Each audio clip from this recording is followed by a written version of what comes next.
Politeknologi Hasil Pertanian, Fakultas Pertanian di Universitas Mula Warman. Hari ini kita akan membahas materi tentang surat, tapi kita akan membahasnya sambil membersihkan debu. So let's go! Sebelum kita membahas lebih lanjut tentang surat, kita harus tahu dulu pengertian surat. Surat adalah sarana komunikasi untuk menyampaikan informasi secara tertulis oleh satu pihak ke pihak lain. Ternyata surat sudah mulai dikenal sejak zaman kerajaan, seperti Kerajaan Tarumanegara, Kerajaan Kutai, Kerajaan Mataram, dan lain sebagainya. Tepatnya, surat mulai dikenal sejak manusia mengenal tulisan atau simbol. Dan bentuknya juga sangat sederhana, yaitu berupa kulit kayu atau kulit binatang. Kegiatan surat menyurat modern semakin berkembang ketika datangnya bangsa Eropa ke Indonesia yang dipelopori oleh bangsa Belanda pada abad ke-17 sampai 18-an, yang mana kegiatan pos semakin lancar karena selesainya pembuatan Jalan Raya Anyar Panarukan pada tahun 1809 yang sepanjang 1000 km.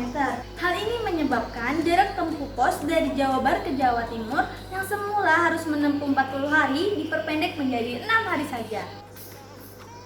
Penggagasan perangko dipelopori oleh Inggris pada tahun 1840 dengan membuka zaman baru berupa pertarifan pos. Belanda yang pada saat itu menduduki bangsa Indonesia mengikuti jejak Inggris dengan membuat perangko bergambar Raja Willem III. Kemudian pemerintah Belanda pun menyediakan beberapa kantor pos di kota-kota besar Indonesia, sehingga kegiatan kantor pos pun semakin berkembang hingga sekarang.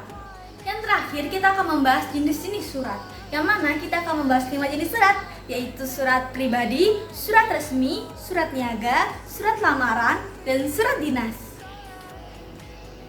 Jenis yang pertama yaitu surat pribadi. Surat pribadi adalah jenis surat yang tidak formal karena berisi kata-kata yang tidak formal atau tidak berlaku, dan juga bentuknya juga tidak formal karena tidak menggunakan kop surat.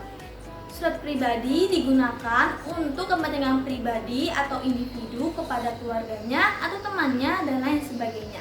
Dan yang kedua adalah jenis surat resmi. Surat resmi tentu saja digunakan untuk kepentingan resmi dari instansi, perorangan, atau lembaga yang berupa undangan, pemberitahuan, atau edaran yang bersifat formal.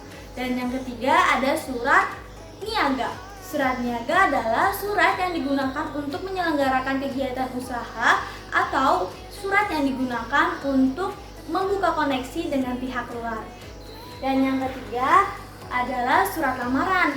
Surat lamaran adalah surat permohonan kerja yang dibuat oleh pelamar kerja untuk memperoleh pekerjaan kepada kantor, instansi, dan lain sebagainya. Yang mana surat lamaran ini berisi data diri pelamar kerja, pengalaman kerja, dan lain sebagainya. Dan yang terakhir adalah surat dinas. Surat dinas adalah surat yang digunakan untuk kepentingan dinas yang dikeluarkan oleh instansi atau lembaga, tentu saja yang berhubungan dengan kedinasan. Itulah pembahasan singkat kita mengenai surat. Tadi kita sudah membahas pengertian surat, sejarah singkat surat, dan juga jenis-jenis surat. Terima kasih teman-teman yang sudah menonton video ini. Sampai jumpa di video selanjutnya. Aku mau beres-beres lagi ya. Dadah!